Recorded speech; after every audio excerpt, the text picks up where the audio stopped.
The lobby of the Royal Crest Hotel was buzzing with elegance. Businessmen in sleek suits sipped espresso, influencers posed by the fountain, and jazz music floated softly through the air.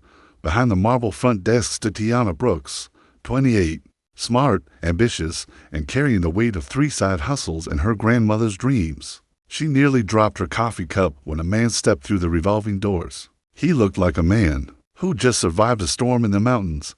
Baggy jeans, matted locks, scruffy beard, dusty boots, and a backpack that looked like it had seen the apocalypse and kept receipts.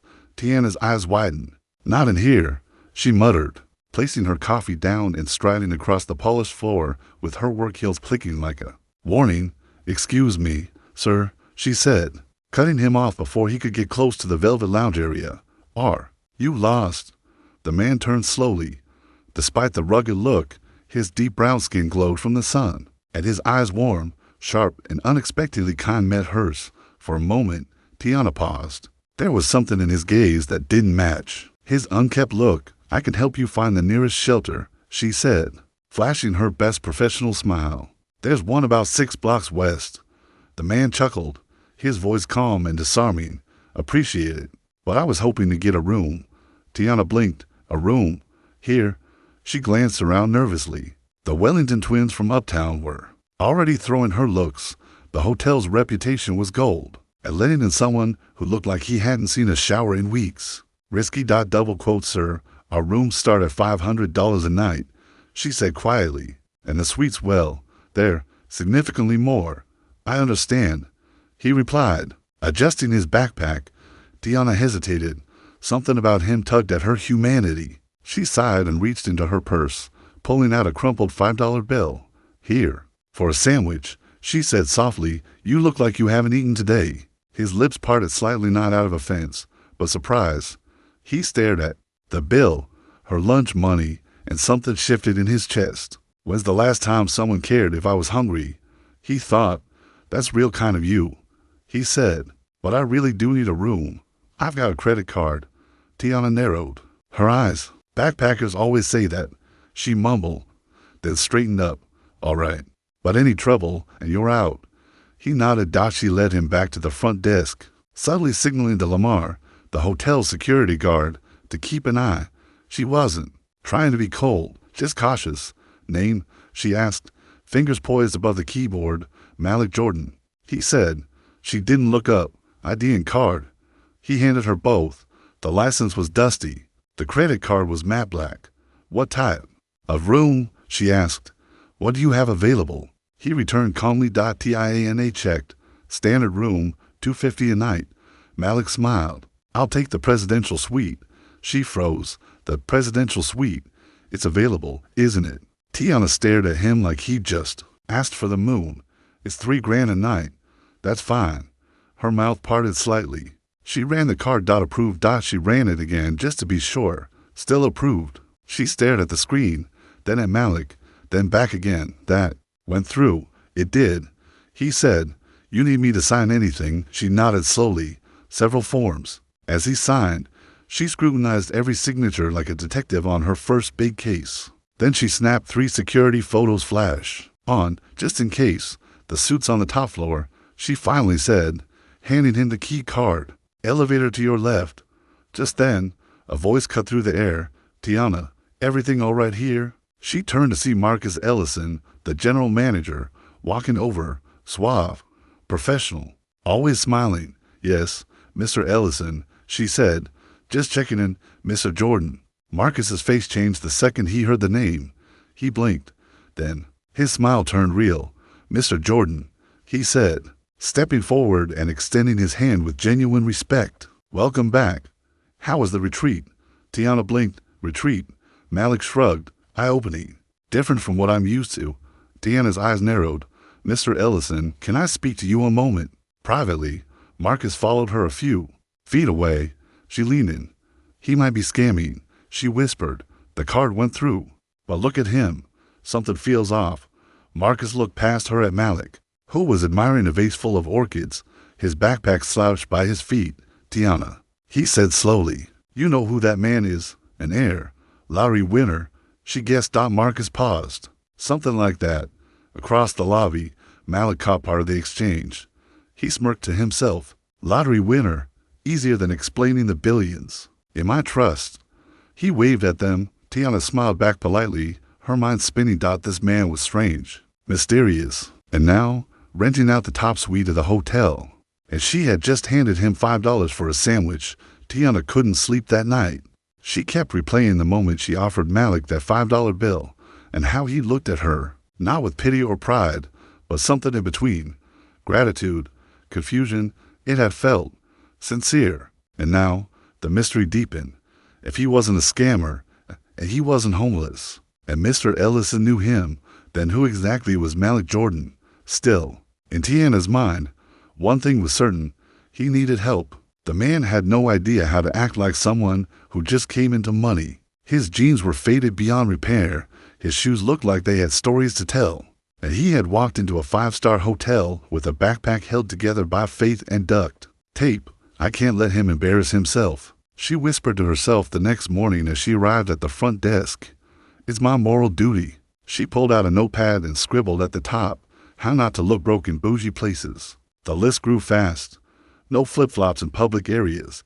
Don't ask for discounts at the front desk, even if you think the prices are wild. Don't pocket muffins from breakfast. Greet staff politely, not like your family. Utensils for everything, yes, even pizza. Don't photograph your food. Never ask, how much is the water? Don't use the restroom to wash your whole body. Don't discuss prices with other guests. Dress like you belong. No ripped shorts at dinner. She stared at her list with pride. This man is about to get schooled, she said under her breath. At 10 a.m. sharp, the elevator dinged and Malik strolled into the lobby, still in the same jeans and old sneakers, but this time, showered and clean-shaven. It was progress, Mr. Jordan, she called, rushing up with a notepad in hand like it was a sacred scroll. Malik raised a brow. Good morning. I made something for you, she said, practically glowing. A guide. Basic etiquette for the newly rich. Malik read the title and almost choked. How not to look broke in bougie places. Exactly, Tiana said, as if she'd handed him a life raft. It's a list of things that'll help you adjust to your new lifestyle. Trust me, you'll thank me later. He scanned it with a straight face, suppressing a grin. Use utensils for pizza. That's rule 5. And yes, rich folks don't eat pizza with their hands. Malik blinked. Even pepperoni, especially pepperoni, the more casual the food, the more formal you gotta be with it. He nodded slowly. That makes sense, like a reverse dress code. Exactly, she said, thrilled that he was taking her teaching seriously. Now, she clapped. Let's practice. Practice, he echoed. We're going to the hotel restaurant, she said, and we're ordering pizza. The Magda D, the bald, polite man named Elliot raised a brow when he saw Tiana walking with Malik. Table for 2, she said confidently. Of course, Miss Brooks, Elliot said, guiding them to a corner table by the window. Malik noticed the staff's subtle nods toward him, the kind of nods meant for someone important, but Tiana was the focus too. See, they sat, and she immediately went into professor mode. Sit up straight, napkin on your lap, and no elbows on the table. Yes, Mum, Malik replied, playing the role of humble student. The waiter arrived, a tall man in his 50s named Deshawn, who had worked in the hotel since the beginning and knew Malik very well. Still, he kept his face blank. What can I get y'all? Deshawn asked. 1 margarita pizza, Tiana said proudly, and 2 sparkling waters. Excellent choice, Deshawn said, glancing at Malik subtly. When he left, Tiana leaned forward. Now, no food photos, got it. But what if I want to remember the moment? She shook her head. Real rich people don't show off. They just enjoy. Got it. Forks before flex. Exactly, she beamed. The pizza arrived 15 minutes later, a beautiful circle of dough, basil, and melted cheese on an elegant white plate. Okay, Tiana said, crossing her arms. Let's see it. Use the utensils. Malik picked up the fork and knife slowly, like they were surgical tools. He cut a tiny triangle, lifted it delicately, chewed like he was being watched by royalty, and dabbed his mouth with a napkin. How's that? He asked. Perfect, Tiana whispered, practically tearing up. You're a natural. At the next table, a middle-aged couple watched in awe. Three businessmen at a nearby booth fell silent. One even raised his phone discreetly like he was documenting a scientific breakthrough. "Can I ask something?" Malik said between bites. "Of course. Why? Are you helping me? Yesterday you thought I was." "Well," she blushed, "because I judged you, and that wasn't right. My grandma always says, it don't matter where you come from, what matters is where you're headed. And if you just won the lottery, you deserve to arrive in style." Malik looked at her for a long moment. There was no performance in her words, no angle, no pretense, just real kindness. He smiled. "Your grandma sounds like a smart woman." "She was," Tiana said softly. "She used to clean houses for rich families. Told me all the time, the real difference between rich and poor ain't the money, it's the knowledge. What to wear, how to behave, what to say and what not to say. You're doing more than teaching me etiquette." Malik said quietly, "You're teaching me how to fit in, and you're doing better than most." They finished the pizza with Malik, mastering every knife and fork bite. When they left the restaurant, Tiana was glowing. Lesson 1. Complete, she announced like a coach celebrating a win. "Tomorrow," she added, "we move on to rule number 7. Never ask for prices in fancy restaurants." "I can't wait," Malik said and for the first time in a very long time, he meant it. Tiana Brooks arrived at work the next morning with the energy of a woman on a mission. Not a hotel receptionist today, no. She was on a personal campaign to upgrade Malik Jordan from lost backpacker to refined, respectable, millionaire making double quotes, and today was about wardrobe. As soon as Malik stepped off the elevator wearing the same jeans, same sneakers, and the same faded t-shirt from 2 days ago, Tiana cringed. "You still look like you camped outside a bus station," she blurted. Malik chuckled. "It's a vibe. It's a violation," she shot back. "We're going shopping." He blinked. "Shopping? I've seen your closet," she lied, and it screamed survivor of the fashion apocalypse. He raised his hands in surrender. "Lead the way." 20 minutes later, they stood in the men's department at Prestige & Sons, a luxury boutique in downtown Brooklyn. Tiana moved through the aisles like a general marching into battle. "Here's the plan," she said, holding a notepad she'd already started filling in. "We find style, we hunt discounts, we make you look expensive without actually spending like it. You do know I can afford—" "Nope," she interrupted, waving him off. "Just won the lottery. Remember, we don't do reckless spending, we do strategic slay." Malik could barely contain his laughter. "Step 1, Tiana said, stopping dramatically in front of a suit display, we build your visual identity. You want to look like new money who gets it, not new money who got lucky. Big difference." She picked out a navy blue blazer and held it up to him. To flash, no, just enough flex. A salesman approached. Mid-40s, smooth voice, perfect smile.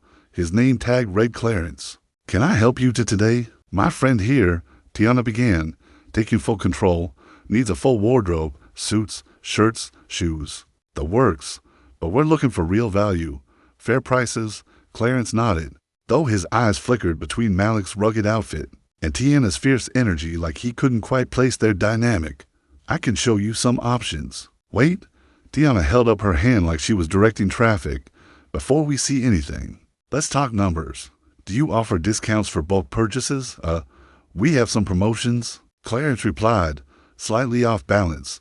"What kind of promotions?" "Specifics, percentages, free items." Malik watched with amusement as Tiana pulled out a pen like she was about to interrogate Clarence. "Under oath, if we buy 3 shirts, do we get a 4th free?" she asked, jotting notes. "We do have a buy 2, get 1/2 promotion on certain brands and ties. We have a markdown bin and a few clearance." "Great. Show us 3 suits under $700 and let's negotiate from there." Clarence blinked. Malik smiled and whispered, "Remind me never to take you to a car dealership." An hour later, Malik stood in the dressing room, staring at himself in the mirror, wearing a tailored Hugo Boss suit, crisp white shirt, deep blue silk tie, black Oxford shoes. He looked like he owned the place. Tiana's mouth actually dropped when he stepped out. "Oh my," she caught herself. "You look like a CEO. Wouldn't go that far." Malik smirked. "Oh, I would," she said, circling him.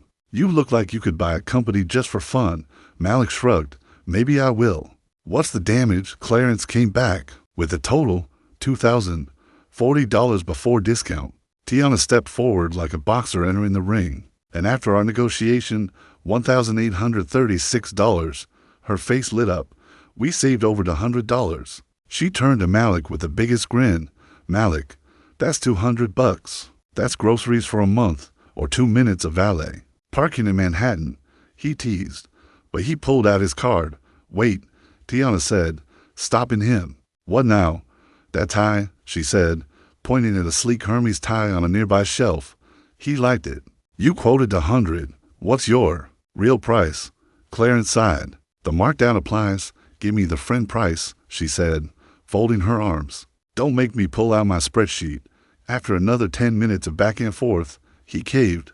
Fine. $150. Victory, Tiana whispered. Doing a tiny dance right in the middle of the aisle. Malik finally paid, and Clarence bagged everything. As they stepped out into the sun, Malik handed Tiana one of the bags. Your trophy? No, she said proudly. This is our win. We just transformed a man and saved a small fortune. He looked at her. You really could be a personal stylist. You think? I think I've never met someone who fought harder for $50 off a tie. Tiana grinned and adjusted the shopping bag on her arm. That's because I'm not just styling a man. I'm styling a mindset. Malik watched her for a second. She was confident, unstoppable, completely in her element. And she had no idea. She just saved money for a man who made more in a day than most would in 10 years. But still, in that moment, he felt like she taught him something no fortune ever had. The next morning, Tiana didn't walk into the Royal Crest Hotel.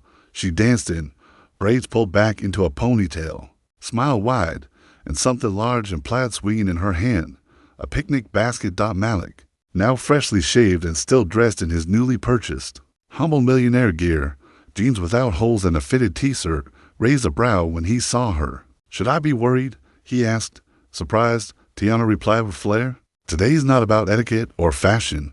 It's about remembering who you are and where you come from. You brought a basket, Malik said, watching the thing swing like it weighed 30 pounds. I pack light, she said, clearly lying. Just a few essentials, a few sandwiches, a few snacks, and a couple side dishes. She cleared her throat. And brownies. Maybe a fruit salad. Maybe 2. You catering a wedding, he teased. She smirked. I cook when I'm nervous. What were you nervous about? Tiana looked down, suddenly shy. Spending the day with a newly rich man who might be used to champagne brunches and imported truffle butter. Malik laughed. Tiana, I grew up on peanut butter sandwiches. They're still my favorite. Her face lit up. You're joking. Not even a little, because I made 12 different kinds. They spread a red and white blanket under an old oak tree in Central Park, surrounded by joggers, kids playing tag, and families enjoying the weekend sun. Tiana began unpacking. Okay, so we've got peanut butter and jelly, peanut butter and banana, peanut butter and honey, peanut butter and apple slice. Don't knock it till you try it, she warned. He took a bite and groaned. Okay, you win. That's fire. They ate and laughed for hours. Malik even tried to juggle grapes. Tiana tried to stop him until he actually succeeded. Then she filmed it. Tell me something real, Malik said finally, wiping his hands on a napkin. Your dream. What is it?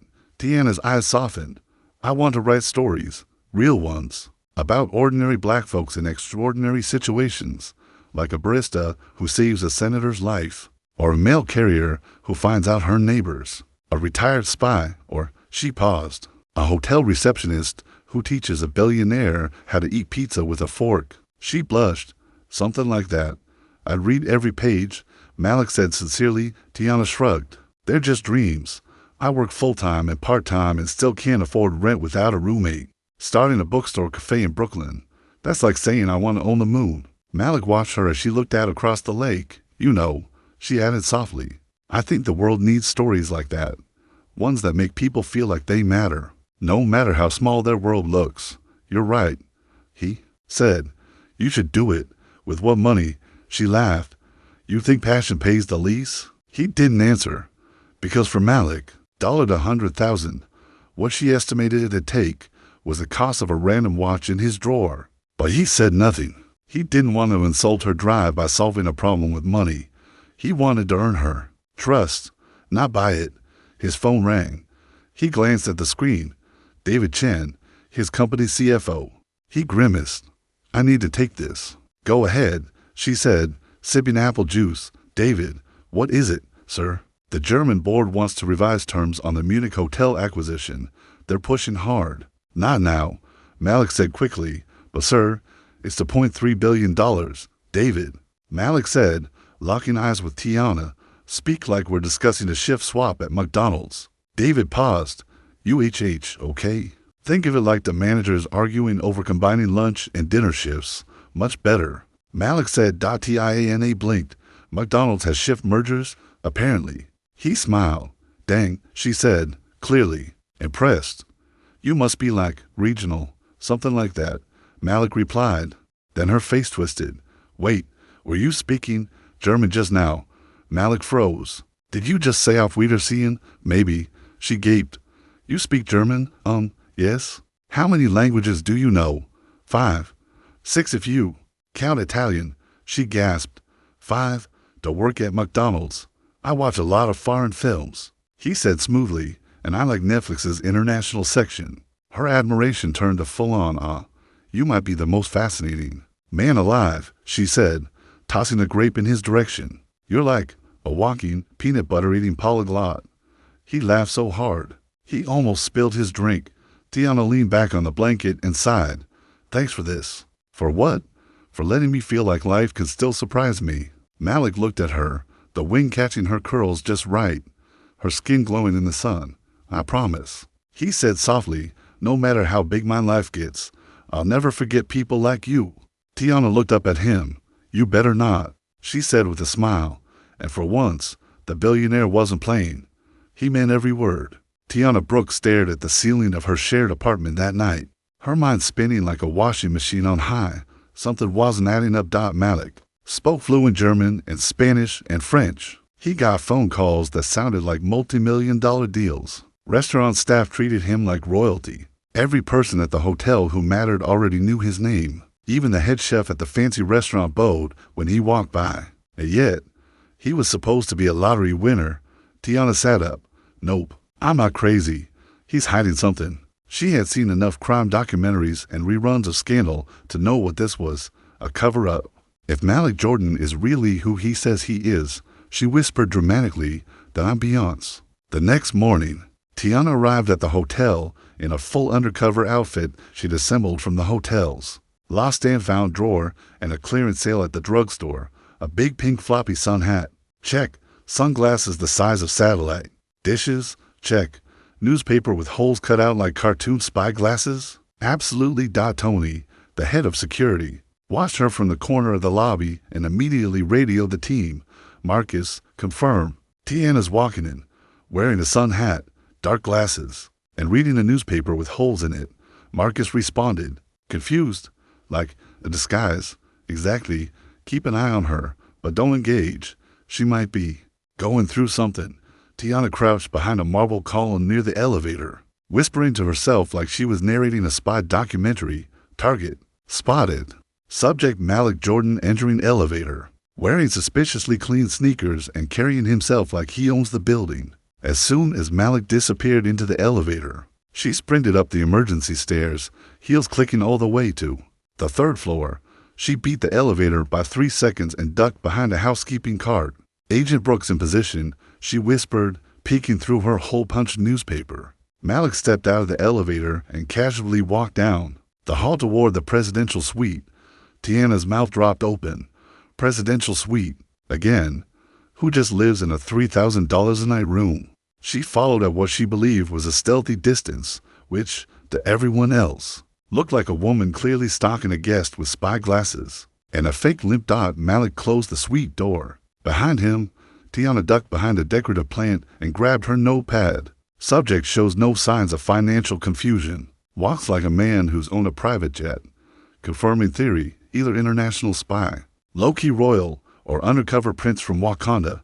Meanwhile, Marcus and Steve, the hotel security guards, watched from behind a vending machine. She's crouching by a plant. Steve whispered into his earpiece, is she writing something? Tony replied, she's got a notebook, man. Tony sighed, we may need HR. 15 minutes later, Malik emerged from the suite, now wearing a tailored blue suit and polished loafers. Tiana nearly dropped her notepad.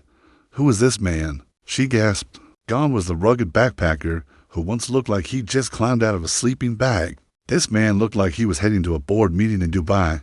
She knew what she had to do. Operation Service Cart. Tiana snatched an empty towel cart and pushed it behind Malik down the hallway, trying to blend in like hotel staff. "This is genius," she whispered to herself. "No one suspects the cleaning crew." Steve radioed again. "She's pushing the towel cart now." "She what?" Tony snapped. "She jacked it from the second floor closet. She's in full mission mode." Downstairs, Malik walked into the manager's office to speak with Mr. Ellison. Tiana parked the towel cart behind a large potted fern in the lobby and whipped out her newspaper again. "Target in private meeting with hotel management," she whispered. "Something big is going down." From her hiding spot, she watched Malik and Mr. Ellison talk. They gestured, nodded, then Malik laughed to comfortable. "Regular guests don't laugh in meetings with managers," she said under her breath. "They complain or beg for upgrades. He's definitely corporate." She scribbled in her notes. Conclusion: Malik Jordan is a planet executive or an elite-level corporate spy. What she didn't realize was that inside the office, Malik and Mr. Ellison were discussing her. Malik, Ellison said carefully, "We need to talk about Tiana."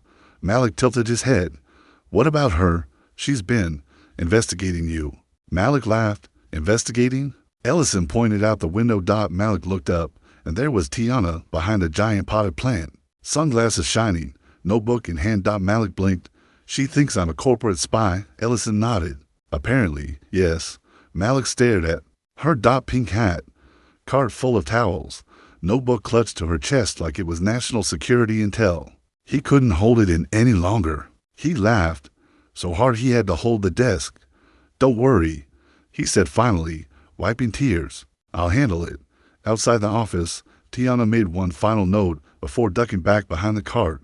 "I'm close to exposing everything," she whispered, tightening her hat. This man's billionaire disguise is good, but not good enough for Tiana Brooks. What she didn't know, Malik was already planning the next move, and this time, he'd be the one doing the surprising. After everything, the disguises, the spying, the notepad full of accusations, Malik Jordan decided it was time, not for an explanation, not for a confession, but for something gentler. A thank you. So he arranged a dinner, not in the hotel restaurant, not in some five-star downtown rooftop bar, but on the private terrace of the Royal Crest, normally reserved for celebrity weddings. At Fortune 500 fundraisers. Except Malik gave the staff very specific instructions. Make it look like a man who just won the lottery tried to be romantic, but didn't quite know how. The result was half luxurious, half awkward plastic tableware mixed with $300 string lights, candles that smelled like Himalayan jasmine but sat in basic dollar store holders, mismatched plates, one of them from the hotel's VIP collection, the other clearly borrowed from room service. It was perfect. At 7 p.m. sharp, Tiana stepped onto the terrace, wearing the only black dress she owned, a clearance rack gem she had bought 2 years ago and never worn. Her breath caught in her throat. "Malik," she whispered, looking around the glowing terrace, the lights twinkling like a cozy Harlem night. This is beautiful." He stood waiting, hands in his pockets, nervous like it was prom. "I wanted to say thank you," he said, softly, "for the etiquette lessons, the fashion help, the peanut butter education." She laughed. "You really didn't have to do all this." "I know," he said. "That's why I wanted to." They sat. Dinner was simple: grilled salmon, pilaf, and steamed veggies, all from the hotel kitchen, but plated like someone was trying to be elegant. Without knowing what to do, Tiana smiled. "This really does feel like a lottery winner trying to be bougie." Malik laughed. That was the goal. As they ate, she leaned forward, her voice dipping. "Listen, about earlier today, when I was behind the plant." Malik raised an eyebrow, hiding his grin. "I may have slightly suspected. You were an undercover billionaire." Malik nearly choked on his salmon. "Billionaire? Well, it was either that or you were a corporate spy with 6 passports and a secret lair." Malik chuckled. "You really think I'm that mysterious? I mean, come on," she said, waving her fork. "You speak 5 languages, you know. Everyone important. You walk like you own the hotel. He shrugged. Maybe I just have one of those faces, like Tom Hanks. Exactly. He grinned. Very approachable billionaire energy. They both laughed, but then it happened. Disaster. As Tiana reached for her glass. Her elbow knocked the plate. The buttery lemon sauce spilled forward right onto her black dress. Oh, nitrogen monoxide, she yelped, jumping to her feet. My dress, this is the only fancy one I have. Without thinking, Malik stood and did the most unexpected thing. He took off his silk shirt. Here, use this, he said, holding it out. Tiana didn't hesitate. She grabbed the shirt and immediately began blotting the stain. She didn't notice the label, Ermenegildo Zegna. She didn't feel the fabric, real Italian silk worth $800. She just scrubbed vigorously. Wow, she said, your shirt is super absorbent. Malik stared in silent horror. What used to be his most expensive casual wear now looked like a Jackson Pollock painting in yellow. He smiled weakly, glad it helped. She looked up, truly touched. Most men would have panicked. He chuckled. It's just a shirt. I'll wash it and return it tomorrow. I promise. Malik tried not to imagine that poor silk shirt, tossed into a dollar detergent spin cycle. You really don't have to. I want to, she insisted. I feel awful. Then her face fell. I probably ruined it.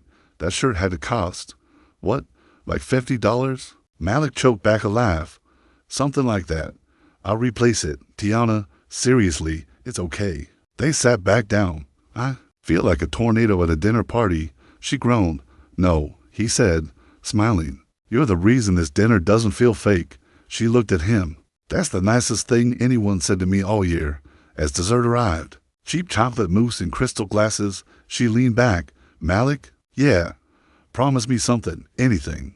If the money ever changes you, if fame goes to your head, don't forget people like me. He looked at her, this firecracker of a woman, sitting barefoot with lemon sauce on her dress and determination in her heart, and said the only thing that was absolutely true. I promise. And for the first time in days, weeks, maybe even years, Malik wasn't pretending. The next morning, Tiana Brooks woke up smiling. The shirt, Malik's shirt, was soaking in her bathroom sink in a mix of detergent, baking soda, and vinegar, a combination passed down from her grandma that swore to remove every stain known to mankind. Poor guy, she whispered to herself, sipping instant coffee.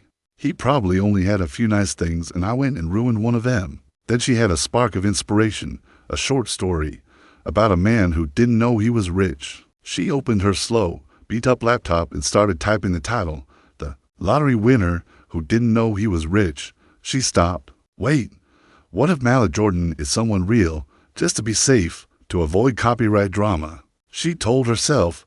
Tiana typed Malik Jordan into the search bar. The screen loaded. And that's when her world shattered. Malik Jordan, CEO of Jordan Lux Properties, net worth $8.2 billion. Tiana stared. Blink. Stare again. Note she clicked a Forbes link that he was. Perfect lineup fade. Sharp suit. That smile. Her Malik. Billionaire. Not a lottery winner. Not a clueless wanderer. Not a broke man with a good heart. He owned 40 luxury hotels globally, including the Royal Crest Hotel, the one she worked at. He owns this place. She screamed so loud her neighbor banged on the wall. She clicked. More. Charity events, fundraisers, investment summits, photos of Malik standing next to presidents and Grammy winners. And there it was, a gallery from a recent gala. Malik in the same silk shirt she used to wipe lemon butter off a discount table. Caption, Billionaire Malik Jordan seen wearing custom $800 Ermenegildo Zegna shirt. Tiana fell off her chair. No, no, no. I used that shirt like it was a kitchen rag. She stared into the bathroom. The silk was now bubbling in a plastic bucket like it was fighting for its life. And then she found it. A recent article titled, The Ultra-Rich Are Slumming Now, a trend where billionaires live like the working class. Tiana gasped. He was slumming with me. The $5 she offered him. The pizza fork lessons. The how not to look broke guide she proudly made. The discount coupons. The styling session she led like a bargain queen. I taught a billionaire how to eat pizza with a knife and fork. She screamed. Her phone buzzed. Text from Malik. Good morning. Hope the shirt wasn't hard to clean. Want to meet for lunch? She stared at it. And typed back. Sure. Can't wait for our next. Etiquette lesson, Mr. Jordan. Then, she threw on clothes, tied up her curls, and stormed out the door like a woman on a mission. She didn't wait until lunch. She walked right into the Royal Crest lobby during peak check-in hour, full of tourists, business people, and influencers filming TikToks about affordable luxury. Malik was at the front desk with Mr. Ellison, casually reviewing monthly reports. Tiana saw him. He saw her. Malik Jordan. She yelled. The lobby fell silent. Phones went up. Tourists froze. Mid-selfie, you made a fool out of me. Malik stepped back. Tiana, can we talk privately? Privately? She scoffed. So you can keep pretending you're a broke lottery winner. She was on fire. You speak 5 languages. You order $150 candles. You own this hotel. Someone whispered. Is this a reality show? I taught you how to use coupons. She shouted. Ellison was frozen. A bellhop dropped a suitcase. You let me believe I was teaching you how to behave in rich spaces. I taught you how to eat pizza with a fork like I was your etiquette coach. A tourist started clapping, thinking it was a staged performance. And let's not forget the best part, she yelled, pulling her voice up like a preacher. I used your $800 shirt to wipe up lemon sauce. Gasp. Murmurs. Someone behind her muttered, oh, it's getting good. Malik took a step toward her. No, Tiana snapped, holding up her hand. Don't even. You studied my life. Probably ran a background check. You violated my privacy just so you could play normal for a few weeks. I didn't mean to hurt you, he said. But you did, she replied, her voice suddenly breaking. You made me feel useful, like I mattered. And the whole time, I was just your little social experiment. The pain in her voice silenced even the whispers. Then, the final blow. I ruined your silk shirt and my dignity in one night, she said, turning to leave. And then, because fate has a twisted sense of humor, her heel slipped on the slick marble floor. Splash! Tiana went flying, arms flailing, and landed square in the middle of the lobby's decorative fountain. Phones everywhere. Snap, record, repost. She rose like a drenched phoenix, soaked, gasping, dripping, a water lily stuck in her bun. I'm fine, she shouted, perfectly fine. Malik stepped forward, extending a hand. Don't touch me, she snapped. Then she limped out of the fountain with one soggy shoe, dignity shattered, leaving behind a puddle, a floating sandal, and a lobby full of stunned silence. As she exited, a voice from the crowd whispered, best hotel check-in ever. 3 hours after falling into the hotel fountain, Tiana Brooks sat at home in sweatpants, staring at her phone. The notifications were nonstop. She scrolled through the trending hashtags. Hashtag receptionist is Billionaire, hashtag hotel fountain meltdown, hashtag pizza etiquette queen, hashtag she taught him coupons. One video already had 5.3 million views. She taught a billionaire how to eat pizza with a fork, then fell into a fountain. Tiana groaned and pulled the blanket over her head. Why do I go viral only when I'm WET? Her phone rang. It was her best friend, Zora. Girl, you're internet famous. I'm internet humiliated. You taught a billionaire how to be poor. That's iconic. Tiana sighed. I also wipe lemon sauce with an $800 shirt. That just makes it better. You're like the working class superhero. Tiana blinked. A superhero who fell into a fountain. Zora laughed. Exactly. You're relatable. 2 weeks later, Tiana stood behind the counter of books and blessings, a cozy bookstore in Crown Heights owned by an old man named Mr. Harmon, who hired her the moment she walked in. I know who you are, he said with a smile. You're the young woman who baptized herself in a lobby fountain. Come work here. We need foot traffic. Tiana thought he was joking. He wasn't. On her first day, 17 people came in just to meet her. On her second day, 38. By the end of the week, she had her own book table display titled, Books for People Pretending to Be Poor. It featured budgeting guides, etiquette manuals, and satirical titles like Slumming for Dummies and How to Spend Less When You Secretly Have More. A journalist from the local paper stopped by and wrote a feature titled, She Fell into a Fountain and Rose a Feminist Icon. Tiana rolled her eyes at the article, but also laminated it. She began hosting workshops in the back of the store like, How to Spot a Disguised Billionaire, Intro to Luxury Humility Coupons, The Equalizer, It Was Ridiculous. It was beautiful. It was hers. Meanwhile, uptown in his glass office at Jordan Lux, Malik stared out the window in silence. He hadn't slept in days. He hadn't smiled in longer. Everyone around him noticed something was off. "Sir," said James, his personal assistant, "you've been skipping dinner. You brought peanut butter sandwiches to the board meeting." Malik shrugged. "Saving money. It's what Tiana would do.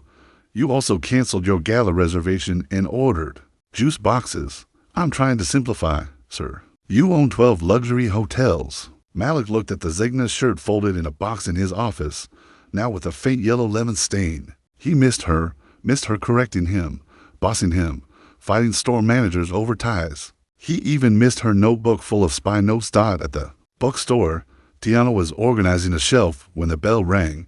She didn't look up. "Self-help's to your left. Billionaire rehab's next to satire." No one answered. She looked up. At froze. Malik Jordan stood in the doorway, wearing jeans, regular sneakers, a plain hoodie, and eyes full of something she'd never seen in them before. "Regret, Tiana," he said softly. "Can I talk to you?" She didn't move. "You here to sue me over your shirt?" she asked. "No." "You here to laugh at me in person instead of over caviar?" "No." "I'm here to say," he took a deep breath, "I'm in love with you." Tiana blinked. "You're WHAT, in love with you?" Hopelessly, ridiculously, deeply, she scoffed. "You really think saying that's gonna fix all this?" "No," he admitted, "but I needed you to hear it." He stepped forward. "You saw me as a man, not a CEO, not a dollar sign, just me. You offered me $5 when you thought I was hungry. You taught me how to use a fork on pizza. You gave me a list on how not to look poor." Tiana folded her arms. "And you gave me a lemon-soaked ego. I messed up. But the best part of my life started the day you tried to kick me out of my own hotel." She stared at him, heart thudding. "I forgive you," she said slowly, but I have conditions." He smiled. "Name them." "No gifts for 6 months. Done. No silk shirts around food. Fair. And if I ever teach you something again, you better not already be an expert." Malik grinned. "Deal." Then she pulled out a little box from behind the counter. Inside were all the coupons he'd forgotten on their outings. "I saved these." He looked at them, choked up. "Would you maybe want to use one for a peanut butter sandwich picnic this weekend?" Tiana smiled. "As long as you bring the right shoes." 3 months later, Tiana Brooks stood in front of the mirror in her cozy Brooklyn apartment. Her hair was styled and soft, natural curls, pinned with a gold accent clip from a street vendor in Harlem. The dress, off-white, simple, elegant, found on clearance, with a sales associate discount added for good measure. Around her neck was a single string of pearls, borrowed from Zora, who was now trying not to cry while adjusting Tiana's veil. "I still can't believe you're getting married at the place where you went viral," Zora whispered. Tiana rolled her eyes, grinning. "I still can't believe my love story includes the phrase lemon sauce on a Billionaire shirt." They both laughed. Outside the window, Central Park glowed beneath a soft September sun. That's where the ceremony would be, in the exact same spot where she once unpacked 12 peanut butter sandwiches like a nervous caterer. The picnic blanket had been replaced with white folding chairs, rented with Malik's budget-conscious bride blessing. The only flowers were hand-picked, wild blooms from a nearby farmer's market. The sign at the front, "Coupon-free zone, love is the only discount today." The reception, back at the Royal Crest rooftop. Same place where Malik first realized he couldn't fake simplicity. When someone like Tiana made it feel real, except this time, the place was packed with their people, hotel staff, bookstore regulars, Zora's entire line dancing church group, and even Clarence the suit salesman, who kept shouting, "That's my tie," every time he saw Malik's GROMSME and the food. Nothing catered. Tiana's mom cooked everything with her cousins: jerk chicken, candied yams, cornbread muffins, and lemonade that could dissolve teeth. The DJ Flex from Flatbush, who agreed to play one Beyonce slow jam for every 3 classic soul tracks. It wasn't a billionaire's wedding. It was better. It was black joy in all its glory, full of laughter, music, uncles dancing offbeat, and toddlers knocking over cupcake towers. During the first dance, Malik leaned in and whispered, "You still got that coupon box?" Tiana smirked. "In the back of the bookstore." He grinned. "Good, because we're gonna need it." "For what?" "For raising these future kids on love and budget-conscious living." She laughed, leaning her head on his shoulder. "Promise me one thing," he added. that you'll never stop being exactly like this. Brilliant, chaotic, real. She smiled against his chest. Only if you promise to never buy another $800 shirt without reading the return policy. Deal. As the sun set and string lights flickered above their heads, Tiana looked around at the family she built from the most unexpected chapters of her life. From pretending to help a stranger, to teaching a billionaire how to hold a fork, to falling in a fountain and rising as the pizza etiquette queen of Black Twitter. She didn't marry a rich man. She married a man who learned what real wealth meant. Love, laughter. And someone who didn't care how much your shirt cost, as long as it smelled like lemon sauce and felt like home.